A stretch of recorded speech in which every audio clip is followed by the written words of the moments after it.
সম্মানিত আশিকে রাসূলেরা, আপনারা আমার সালাম গ্রহণ করুন। আসসালামু আলাইকুম ওয়া রাহমাতুল্লাহি ওয়া বারাকাতুহু। লাইলাতুল বারাতের অনুষ্ঠান আপনাদের কাছে কেমন লাগছে? আসলে আল্লাহ যখন তার বান্দাদেরকে বিশেষ নিয়ামত দান করতে চান, বিশেষ নিয়ামত দান করার জন্যে ক্ষেত্র তৈরি করে।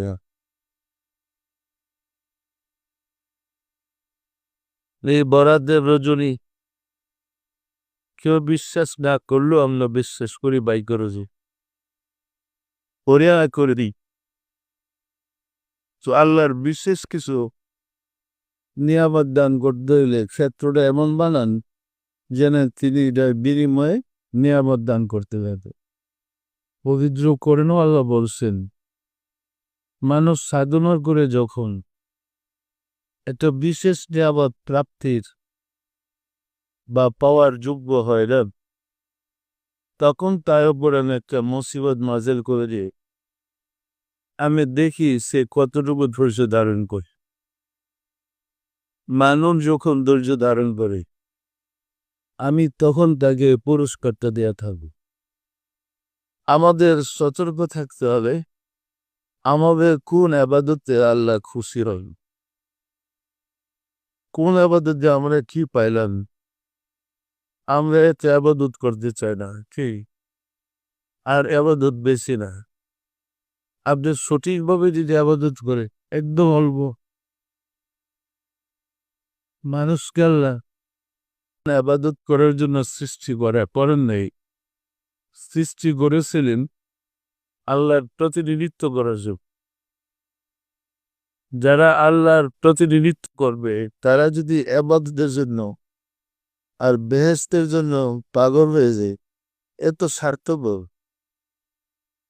কি বলে, যাদের নির্দেশে বেহেশতের সৃষ্টি হবে, দুজুরের সৃষ্টি হবে, এই যদি বেহেশতের পাগল বেড়ে যায়, কিন্তু স্বার্থপর।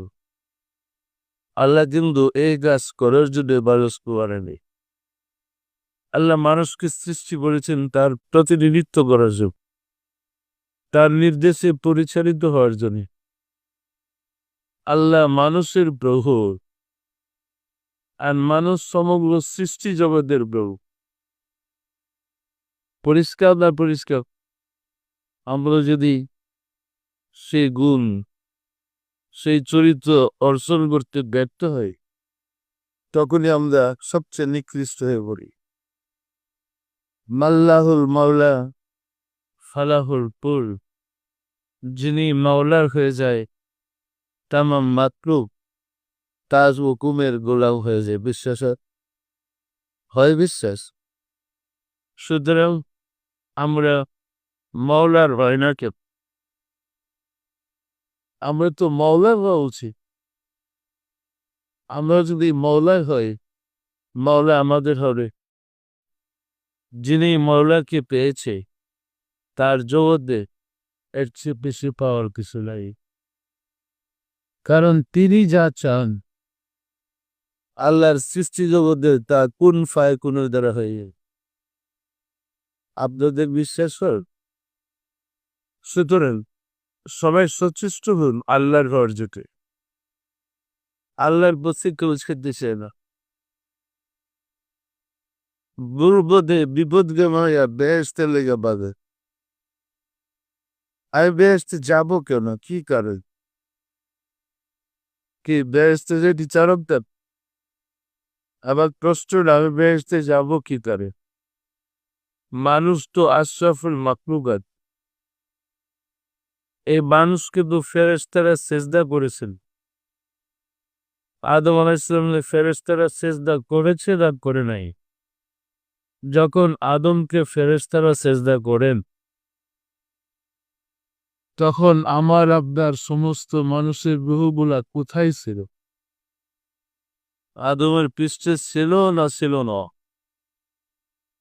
তখন আদমের মাধ্যমে আপনারা ফেরেশতাদের সেজদা গ্রহণ করছেন না করেন নাই? ফেরেশতারা থাকে বেহেশতে। তো আপনি মনিব হইয়া চাকরের বাসায় থাকতে চান? চাকর আর মনিব এক জায়গায়? এটা একটা সম্মানের কাজ। কি বলে? বরং আপনাদের কামনা হওয়া উচিত, মানুষের কামনা হওয়া উচিত আল্লাহ যেখানে দেখেন ওইখানে যাব। পরিষ্কার পরিচ্ছন্ন পবিত্র কোরআনে আল্লাহ এই বর্ণনাও দিয়েছেন। একটা জান্নাত আছে যেখানে শুধু প্রেম আর প্রেম, বালাখানও নেই, থুরও নেই। সেখানে আছে রাব্বুল আলামিন। তাপ বলতে যান যেখানে আপনার পরম দ্রুত মালিক আপনার জন্য অপেক্ষা করছে। পরিষ্কার না পরিষ্কার না তা আমরা তো চিন্তাও করতে পারি না। অর্থাৎ কুশিক্ষা সমাজে ঢুকে ধর্মে এত বেশি বিকৃতি করেছে যে সুশিক্ষার বিপরীত এই কুশিক্ষা। আলি সওয়াবের শিক্ষা, আলি বেহেশতের শিক্ষা, হুর পাওয়ার শিক্ষা, ফলবল পাওয়ার শিখেছেন সম্মানিত আশিক রাসূলেরা। আপনি যদি বেহেশতের মালিককে পারেন, আপনি যদি বেহেশতের মালিকের লোক হন, আপনি কোনো চিন্তার কারণ আছে? কারণ থাকার তো কোনো কথা ছিল না। আমরা তো বিপদে মধ্যে পড়েছি। এই কারণে আমাদের লক্ষ্য ঠিক করতে হবে। আমরা চেষ্টা করেছি আপনাদেরকে আল্লাহর সাথে যোগাযোগ করে দিতে, আল্লাহর পরিচয় করে দিতে এবং আল্লাহকে ধারণকারী ব্যক্তি বানাতে। দেখেন আপনাদের কালবের মধ্যে আমি আল্লাহ শব্দের বীজটা বপন করেছি। আঙুল দিয়ে স্পর্শ করে কালবে ধরে বলেছি, দেখেন ভিতরে আল্লাহ আল্লাহ জিকির হয়। কিসের জিকির বলছি? তাহলে আমি আঙুল স্পর্শ করে আপনার কালবের ভিতরে আল্লাহ শব্দের নূর বপন করে দিয়েছি। আপনি যদি সহজে নূরটাকে দিবে ধারণ করে, এই নূর ফিরিয়ে আস্তে আস্তে আপনার হৃদয়ে আল্লাহ শব্দটা সেট হয়ে যাও, বসে যাও। বসে আল্লাহ শব্দের বর্ষণ পড়তে করতে কালবের যে 7টা পর্দা আছে, সুদূর, নসর, শামসি, নুরি, কার, মকিল, নসি, সুদূরের মুখামুখি কলরে প্রথম স্তরে গিয়া আল্লাহ শব্দের বিস্তার বসতে থাকবে। প্রথম জিগিরটা চালু হইলে বুকে একটু ব্যথা হয়, হয় না? দাদা আমাদের কিন্তু হয়েছি, বুকে একটু ব্যথা হয়, একটু না ভালো ব্যথা খাবো। এই ব্যাখ্যাটা হচ্ছে পাপ করে যে আমরা কলমে দাগ ফেলে দিয়েছি, এই ঘষে আল্লাহ শব্দের দ্বারা দাগ যে উঠতেছে, দাগ যে মুছতেছে, এই ঘর্ষণের ব্যাটা মোরাকাবা যুদ্ধ পরে ঘর্ষণটা আরো বেশি, আরো স্ত্রীদেরও হইতে হইতে প্রথম পর্দা ভেদ করে ভিতরে পর্দাতে ঢুকবো আল্লাহ শব্দের বিষটা। এইভাবে ভিতরে পর্দাতে হেলেই দেখবে দুনিয়ার চিন্তা করবো না, নামাজে মনের দৃষ্টি চলে যাও, এটা বন্ধ হয়ে যেতেছে। আরো যখন বেশি মোরাকাবা করবেন ওই বিষটা আরো ভিতরে যাব, যেতে যেতে শুধু নসর, শামসি, নুরি, তর, মকিম, নফসির দিকে সেরে যখন আল্লাহর সুপ্ত নূরের সাথে ঘর্ষণ লাগবে, তখন মেজবাদির পিঠের বারুদের সাথে কাঠি বারুদের ঘর্ষণ লাগতে যেমন আগুন বেরিয়ে আসে, তখন আল্লাহ শব্দের জাগ্রত নূর আর গোবন্ত নূর একসাথে ঘর্ষণ লাগলে ওই ঘুমন্ত নূরে ঘুম ভেঙে যাবে, জাগ্রত নূর ঘুমন্ত নূর একাকার পেয়েছে। তখন আপনার হৃদয়টা আল্লাহর নূরের আলো দ্বারা আলোকিত হয়েছে। আল্লাহ ততদিন সিংহাসনে কুরসিতে বসাচ্ছিলেন যতদিন আরো সৃষ্টি হয়েছে। আরো সৃষ্টির পূর্ব পর্যন্ত আল্লাহ কোথায় ছিলেন? আরস করছি আছে না নাই? আল্লাহ কুরসিতে বসাছিলেন। যখন আরস সৃষ্টি হয়েছে তখনই তো বন্দার হৃদয়কে তিনি সিংহাসন বানিয়ে বসে। তিনি তো এসব বসছেন আরসে। আরোর যত জায়গায় ব্যবহার হবে আপনি ধরে নেবেন এটা মোমেন ব্যক্তির হৃদয়। আরসটার কোথায়? মোমেন ব্যক্তির হৃদয় ছাড়া সৃষ্টি জগতে কোথাও আল্লাহর আরস খুঁজে পাবেন। কুরসি আছে, আল্লাহর সিংহাসন আছে। আরসুল্লাহ মানেই মোমেন ব্যক্তি। যে ব্যক্তি আল্লাহকে হৃদয়ে ধারণ করছে তাকে আরসুল্লাহ বলে। পরিষ্কার না? পরিষ্কার না। আল্লাহকে সেজদা করতে হলে তাকে সেজদা করতে হবে, না হয় সেজদা যাইবে বুল্লাই। আর এই কারণেই আল্লাহ ফেরেশতাদের আমিত্ব দূর করার জন্য, হেয় করার জন্য, লজ্জিত করার জন্য আদমের সামনে বিশেষ জ্ঞান আদমকে দিয়ে পরীক্ষা নিয়ে ফেরেশতাদেরকে ফেল করলে এবং ফেরেশতাদেরকে বলেছিল আদম সন্তানরা দুনিয়াতে গিয়ে যে কাজটা করবে ইবলিসে সেই কাজটা গেছে। আদম সন্তান দুনিয়াতে গিয়ে আল্লাহকে সেজদা করবেন না, আরশুল্লাহকে সেজদা করবেন। আল্লাহ শয়তানকে বললেন ফাসজুদু, আদমকে সেজদা।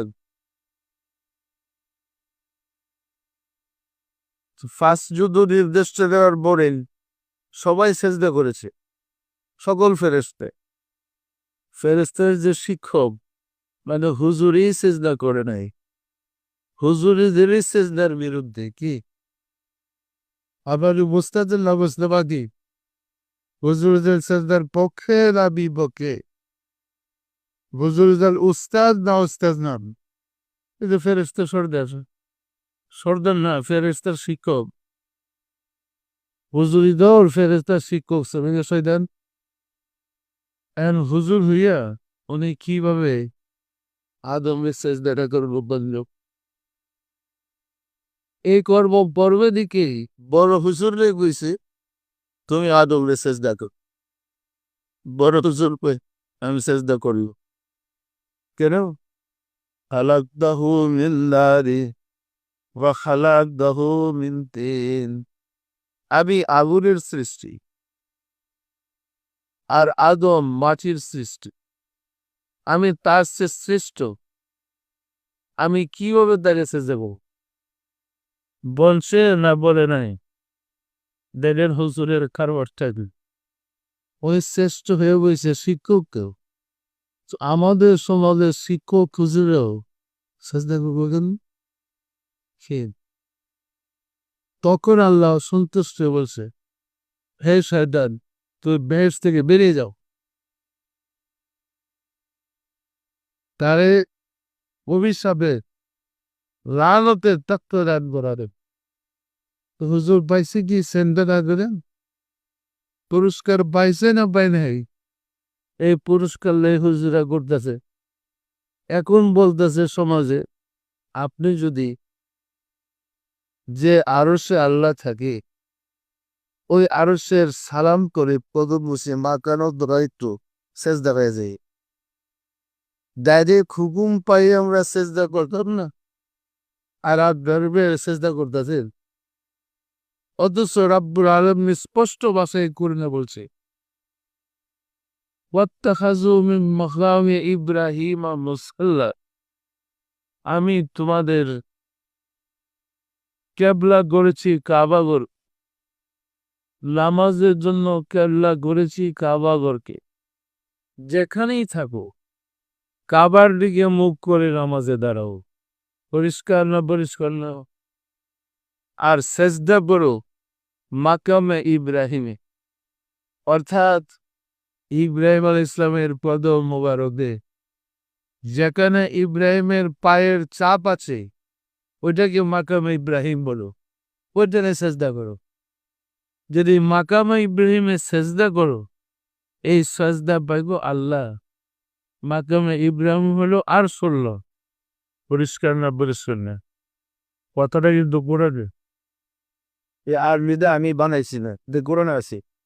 ওয়াত্তাখাযু মিন মাকামি ইব্রাহিমা মুসাল্লা, আমি নামাজের কেবলা নির্বাচিত করেছি কাবাগরকে, আর তোমাদের সেজদা স্থান নির্বাচিত করেছি ইব্রাহিমের কদম মোবারক। পরিষ্কার না? পরিষ্কার না? তাহলে কোথায় সেজদা করতে হবে? কোথায় সেজদা করতে হবে? মাকামে ইব্রাহিম। কোথায় সেজদা করতে হবে? আপনারা দেখেন আমাদের টেলিভিশনে নামাজটা দেখায়, ওই সৌদি আরবের টেলিভিশনে কাবাগরের জন্মদিন নামাজটা দেখায় প্রায়। তো কাবাগরের পাশেই মাকাম ইব্রাহিম। মাকাম ইব্রাহিমটা হলো হযরত ইব্রাহিম আলাইহিস সালাম যে পাথরের উপরে কদম মোবারক রাখছিলেন, রাখছে না? রাখে না? ওই পাথরটার উপরে বসে বসে উনি কাবাগর নির্মাণ করেছিলেন। তো পাথরটা লিস্টের মতো, ওই জন্য আল্লাহর দেওয়া লিস্ট। আর এখন বিজ্ঞান লিস্ট বানাইলেছে পাথর দিয়ে দেবো যতটুকু ওষা হবে ইব্রাহিম ওই ওয়ার্ল্ডটা বাড়িতে পারবে, এতটুকু উঠতেছে উঠতেছে উঠতেছে। আবার উজন মনে মনে নিয়োগ করছি তো নামার কম পাথরটা আবার নামতেছে। এই পাথরের উপরে লিফট টনে জনে বসায় কাবাগর নির্মাণ করছিলে। ওই পাথরটার দোনার দুই কদম মোবারকের চাপ, মানে দাগ পরে বসে গেছে। পরিষ্কার না? পরিষ্কার না? এই ঘরটা বলার যে সময় লাগছে দেখ, এই কদম মোবারকের চিহ্ন, ওই কদম মোবারকের চিহ্নটা ওই পাথরটাকে সযত্নে একটা কাছের বয়ামের ভিতরে, একটা কাছের সিন্দুকের ভিতরে রেখে কাবাগরের পূর্ব পাশে রেখে রেখে দিয়েছে। ইমাম সাহেব যখন কাবায় যে ইমাম নামাজে দাঁড়ায় মাকামে ইব্রাহিমটা ওনার সামনে রেখে উনি ইমামতি করার জন্য ইমাম সাহেব নামাজে দাঁড়ায়।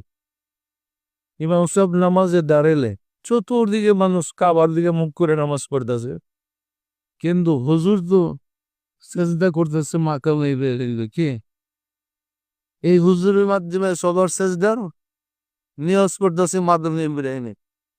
এরা যারা বোঝে গেছে নিশ্চয়ই দেখছে। আল্লাহ দেখলে আজকে টেলিভিশনে করে দেখে নামাজটা যে ওই হুজুরকে মাগরিবের সামনে রেখে এই জায়গাটা খালি মাগরিবের সামনে রেখে হুজুরের নামাজের নিয়ত বাজছে। পরিষ্কার না? পরিষ্কার না? যেহেতু ধর্মটা আরব দেশ থেকে আসছে, বাংলাদেশের সৃষ্টি ধর্ম এটা না, সেহেতু আমাদের কাছে ব্যাখ্যা বিশ্লেষণ এখনো এসব পৌঁছায়নি। কি ফলে আমরা জানি না আমরা কোথায় সেজদা করি। আমরা কিন্তু দুমসে সেজদা করতেছি কাবাগরকে। কি কাকে সেজদা করি? কাবাগরকে সেজদা করা শিরিক। কাবাগর কি আল্লাহর? আল্লাহ ছাড়া গায়রুল্লাহকে সেজদা করে শিরিক বল। তো অহরনিশ আমরা শিরিক করতেছি। কি এবং নিয়ত করা কাবাদি শরীফাদি বলেন না? বলেন না? সুতরাং নিয়ত করে শিরিক করতেছে, কিন্তু বুঝি না কেবলা মুখী হয়ে নামাজ পড়তে বলেছে মাকামে ইব্রাহিমে সেজদা করে। মাকামে ইব্রাহিম আর কেবলা মুখী কি এক জিনিস হইল? সেজদা স্থান আর লক্ষ্যের স্থান কি এক হইল? আমি কি গুছিয়ে বলতে পারতেছি বিষয়টা? সুতরাং ভুল জায়গায় সেজদা করে আমরা কিন্তু বিপদগামী হচ্ছি। আপনি বড় বড় হুজুর বুঝিছেন কোথায় সেজদা করে, হ্যাঁ কাবা করবে, আমারে জিজ্ঞেস আমি বলতো কাবা করবে কি, কিন্তু আমার আল্লাহ যখন আমাকে বিষয়টা বুঝাইলে গায়ে সব বোনাস বিসমিল্লাহ তো বলো। আমার কথা বেচতে যে আপনাদের এখন দেখেন আরসুল্লাহর পায়ার সম্মান কত, যে আরসুল্লাহ আল্লাহ থাকে ওইখানে সেজদা করলে কে সেজদা পাবে, আর কুরসিতে সেজদা করলে কে সেজদা পাবে? পরিষ্কার না পরিষ্কার না? কাবারে সেজদা করলে কে সেজদা পাবে?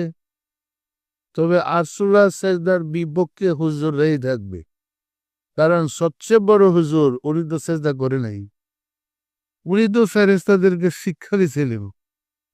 পরিষ্কার না পরিষ্কার না? যা প্রমাণ করেছে তোমাদের যে বড় গুরু এটাই বিপদ গেল। সম্মানিত আশিক রাসূলুল্লাহ, আবার দেখেন আপনারা যখন হজে যান আসাদ পাদরে চুমু খাওয়ার জন্য শহীদ, মানে এত ভিড় থাকে, জায়গাটা তো ছোট, তো কারাগিরকে শেষ মানে চুমু খাবে আসাদ পাথরে,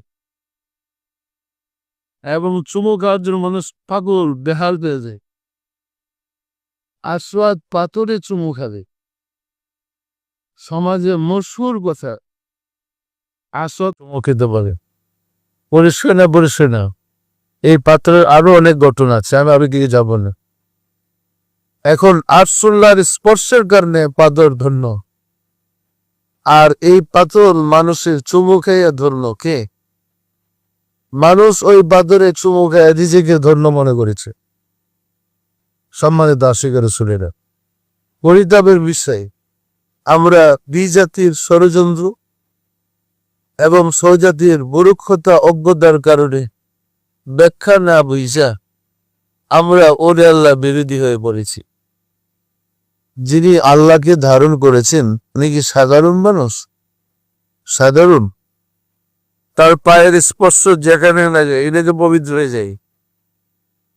পরিষ্কার না পরিষ্কার না?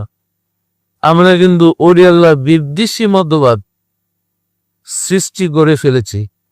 আজকে আমি সকালে টেলিভিশনে বরাক সম্বন্ধে কিভাবে একটু শুনতে চাইছিলাম, হুজুররা বসছে আলোচনা, বরাক সম্বন্ধে বলল বুখারী মুসলিম শরীফে সবে বরাতের উপর কোনো কথা নাই, আর পুরাণে তো নাই। এরপরে বলি অন্য একটা হাদিস আছে, এটা দুর্বল হাদিস। আসলে হাদিস যখন সংকলন শুরু হয়েছে, হাদিস যখন সংকলন শুরু হয়েছে রাসূলের হিজরতের 200 বছর পরে, তখন কি কোনো সাহাবা বাচ্চা ছিল? যারা বাচ্চা ছিল তারা উমাইয়ারা, যারা রাসূলের বংশকে কচুকাটা করেছে, সাহাবাদেরকে হত্যা করেছে, আব্বাসীরা যারা রাসূলের গরম শত্রু ছিল এবং সাহাবা বিদ্বেষী ছিল। পরিষ্কার না পরিষ্কার না? তাদের দেওয়া হাদিস, সুফিদের হাদিস তো নাই, তারা জগতেই নাই, জগৎ বিরক্ত করে দেওয়া হয়েছে, মাইরা শেষ করে বলেছে। সুফিদের হাদিস পাইব কোথায়? যেহেতু এত হাদিস নাই, মৃত্যু 200 বছর পরে হাদিস খুঁজলে হাদিস পাওয়া যায়। এখন আমি এতক্ষণ যা বললাম এই কথাগুলা আপনি কি আপনার ছেলের কাছে বললে, ছেলে তার ছেলের কাছে, সে তার ছেলের কাছে, আমার লেখা নেই তো। 200 বছর পরে আমার কথা কি বিশ্লেষণ পাওয়া যাবে? নকল ভিডিও হইতে পুরানোই নকল, সত্য না মিথ্যা বলেও এইভাবে রাসূলের হাদিস পাওয়া কঠিন হয়ে পড়েছে।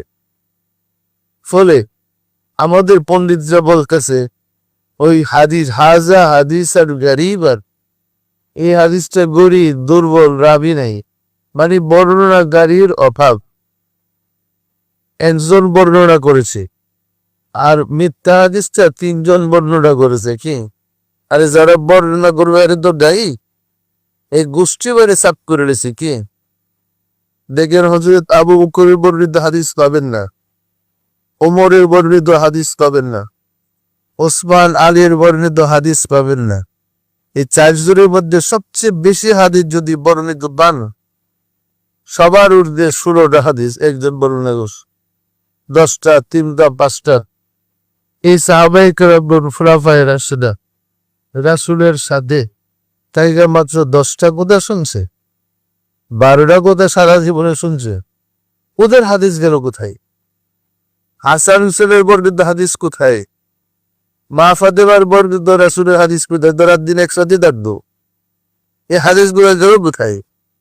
আয়েশা বর্ণিত হাদিস আছে, মা ফাতেমার বর্ণিত হাদিস নাই। আয়েশার বর্ণিত হাদিসগুলো এমন বানাইছে মানে কীর্তিও হাদিস, যেটা রাসূলের মেরাজকে অস্বীকার করেছে, যে হাদিস দিয়ে রাসূলের আল্লাহর দিদারকে অস্বীকার করেছে। পরিষ্কার না? পরিষ্কার না? আমরা যে চক্রদের বেড়াজালে বিশ্বাস হয় আপনাদের, ষড়যন্ত্র যে মূল জিনিস হারের যে বিশ্বাস হয়, আমি যখন কয়েকদিন পরে আল্লাহ তৌফিক দিলে আপনাদের সামনে কোরআনটা উপস্থাপন করব, কারণ কোরআন বললে আপনারই বুঝবেন আপনাদের ধর্মের পায়ের নিচে মাটি আছে কিনা। এই কোরআন বললে আপনারই বুঝবেন আর এই ধর্মে কোরআনে কি বলে আর সমাজে কি বলে। পরিষ্কার না? পরিষ্কার না? সম্মানিত আশিক রাসূলেরা, আউলিয়াদের প্রতিটা কথা কোরআনের একটা স্পষ্ট দলিল। বর্তমান আছে, সুতরাং আমাদের আল্লাহকে পেতে হলে ওলি আল্লাহদের অনুসরণ করতে হবে। আর সমাজের গোটা শিক্ষা ওলি আল্লাহ বিরোধী, ওলি আল্লাহ বিরোধী শিক্ষার কারণে মুসলিম জাতি গজবে গ্রেফতার হয়েছে, নির্যাতিত হয়েছে। অতীতে কোরআন খুলে দেখেন যত সম্প্রদায় ধ্বংস হয়েছে, যুগের নবীদের সাথে রাসূলদের সাথে বেয়াদবি করার কারণে, বিরোধিতা করার কারণে গজবে পড়েছে। এখন মুসলমানরা আউলিয়াদের বিরোধিতা করার কারণে গজবে গ্রেফতার হয়েছে। বিশ্বাস হয়? হয় না? না হুজুর একদম নায়ক রাসূল ছিল, আপনাগুলোকে জিহাদ করে আল্লাহ ঘোষণা দিয়ে দিল হুজুরদের মুখোশ খুলে দেওয়া হবে। আল্লাহর তরফ থেকে বদল আসছিল না? আসলেন যে হুজুরদের মুখোশ খুলে দেওয়া হবে। তো আল্লাহ যখন দয়া করে মুখোশটা খুলে দিলেন, এরপরে যে দরাবর দেখে দি বোমবাজ এইভাবে রে মুফতি এত বড় সম্মানের পোস্ট, এর মুফতির হাতে হ্যান্ডগার্ড, বুঝতে তো পারতেছে হুজুরের কি অবস্থা। আশ্চর্য বাদল হয়েছে না? হয় না? এই মুখোশ না খুললে, এই সত্য প্রকাশটা হলে আসলে মানুষ বুঝতেই পারত না যে হেরা কত জঘন্য, সত্য না মিথ্যা বলে। সুতরাং আমাদের আল্লাহকে পেতে হলে, যিনি আল্লাহকে পেয়েছেন এমন একজন ব্যক্তির সান্নিধ্য যেতে হবে না? হবে না? দেখেন, আপনি যদি বিলি ফুলের গ্রান নিতে চান, আর এই ফুলটা তো হাতে নিবেন, ফুল সুইরা ফেলাই দিয়ে ফুলের গ্রান এ আশা করে লাভ নেই। ঠিক? সুতরাং মহব্বতের সাথে তরিকার আমলগুলো করে দিন। যে কথা বলেছিলাম, আল্লাহ শব্দে বীর্যর আপনার কলবে বপন করা হয়েছে, আপনি কিন্তু এটার অধিকারী। এই আল্লাহকে যদি আপনি যত্ন করেন ভিতরে, সবসময় জিকির করতে করতে করতে করতে করতে করতে একটা সময় আসবে। আমাদের গ্রাম বাংলায় বাড়ি ছিল তো, ওই ধানের জমিনে একটা পাখি আছে কুড়া বলে, কুড়া পাখি সূর্যের ওই কুড়া পাখি ডিম পাড়ার পরে বাসার মধ্যে ডাকতে ডাকতে ডাকতে ডাকতে ডাকতে ডাকতে এর গলা দিয়ে রক্ত বের হয়। ওই রক্ত যখন নিয়ে ডিম বের উপরে দেয়, এরপরে বাচ্চা ফোটে। পরিষ্কার না? পরিষ্কার না? আপনার ভিতরে আল্লাহ শব্দের বীজ বপন করা হয়েছে, বাচ্চা ফুটে দিল ওই জিকিরটা করতে করতে করতে করতে করতে গান চলে দাও। এরপরে ওটা ফুটলেই দেখবেন আল্লাহ ভিতর থেকে কথা বলে। পরিষ্কার না? পরিষ্কার না? যত যত বেশি করবেন আপনার মূল্য তত বাড়বে। এরা যত বড় করবেন আপনি তত বড় হবেন, এরা যত উন্নত করবেন আপনি তত উন্নত হবেন। এর উন্নতি আপনার উন্নতি। পরিষ্কার না? পরিষ্কার না? আমি কি কিছুটা ধারণা দিতে পেরেছি? সম্মানিত আশিকের সুরেরা, ওই বীজটা যখন আপনার মধ্যে পরিপূর্ণ হবে, হৃদয়টা নূরে নুরানি হবে, তখন সবে বরাতও বুঝবেন, সবে পদেরও বুঝবেন, দেখবেন কিভাবে কত পার্সেন্ট পাস করলেন, কত পার্সেন্ট ফেল করলেন, দেখবেনই তো। আপনার সামনেই তো কাজ করা হবে। পরিষ্কার না? পরিষ্কার না? আসুন রাব্বুল আলামিনের সাহায্য চাই, তিনি যেন দয়া করে আমাদেরকে তার রাস্তায় উঠায় নেন। আমিন। আউযু বিল্লাহি মিনাশ শাইতানির রাজীম। বিসমিল্লাহির রহমানির রহিম। আস্তাগফিরুল্লাহ রাব্বি মিন কুল্লি জামবিন ওয়া আতুবু ইলাইহি। আয় আল্লাহ, জীবনভর নফসের খাহেশে, শয়তানের ফেরেবে যত প্রকার গুনাহ করিয়াছে, সমস্ত গুনাহ হইতে তোমার নিকট তওবা করিতেছে। আয় আল্লাহ, দয়া করিয়া আমার তওবা কবুল করো, আমার গুনাহ মাফ করো। লা ইলাহা ইল্লাল্লাহু মুহাম্মাদুর রাসূলুল্লাহ। সবাই দিলের হাত উঠে বলেন আল্লাহুম্মা আমিন। ওগো দল মাওলা দল খুদা, অদম কঙ্গাল ভিক্ষুকেরা, লাইলাতুল বারাতের পরের জুমার দিনে জুমার নামাজ পড়লাম, আজকের তালিম গ্রহণ করলাম, সবশেষে তোমার প্যারা হাবিবের শানে দুরুদ আর সালাম পেশ করলাম। তওবা করে তোমার শাহী দরবারে জোরহাত করে মাফ চাই, জীবনে যত ভুল বেয়াদবি করেছি দয়া করে মাফ করে দাও, মাফ করে দাও রে মাওলা। আমাদের ভুল বেয়াদবিকে মাফ করে দাও, আমাদের ইবাদত গুলো কবুল করে নাও। এর ফজিলত পৌঁছায় দাও তাজদারে মদিনা, সরকারে দু আলম হযরত মুহাম্মদ মুস্তাফা আহমদ মুস্তাফা সাল্লাল্লাহু আলাইহি ওয়াসাল্লামের হুজুরে সব নজর বসাও রাসূল পাক সাল্লাল্লাহু আলাইহি ওয়াসাল্লামের সম্মানিত পিতামাতা, দাদা দাদি, নানা নানি, আল আওলাদ ওয়াজওয়াজ মুতাহিরিন, আহলে বাইতিন, খুলাফায়ে রাশিদিনদের আর আব্বাগের জুড়ে সব নজর বসাও খাতুনে জান্নাত মা ফাতেমা রাদিয়াল্লাহু তাআলা আনহা, সাইয়েদনা হযরত ইমাম হাসান, সাইয়েদনা হযরত ইমাম হুসাইন রাদিয়াল্লাহু তাআলা আনহুমা, যাহারা দিন ইসলামের জন্যে কারবালার প্রান্তরে শাহাদাত বরণ করে গেল রে মাওলা, দয়া করে দাদার আব্বাগের হুজুরে সব নজর বসাও। বাবা আদম আলাইহিস সালাম হইতে রাসূল সাল্লাল্লাহু আলাইহি ওয়াসাল্লাম পর্যন্ত যত আম্বিয়া ইকরাম দারুল বাকায় তাশরীফ নিয়েছেন, তাদের আব্বাগের হুজুরে সব নজর বসাও, সব নজর বসর মাওলা।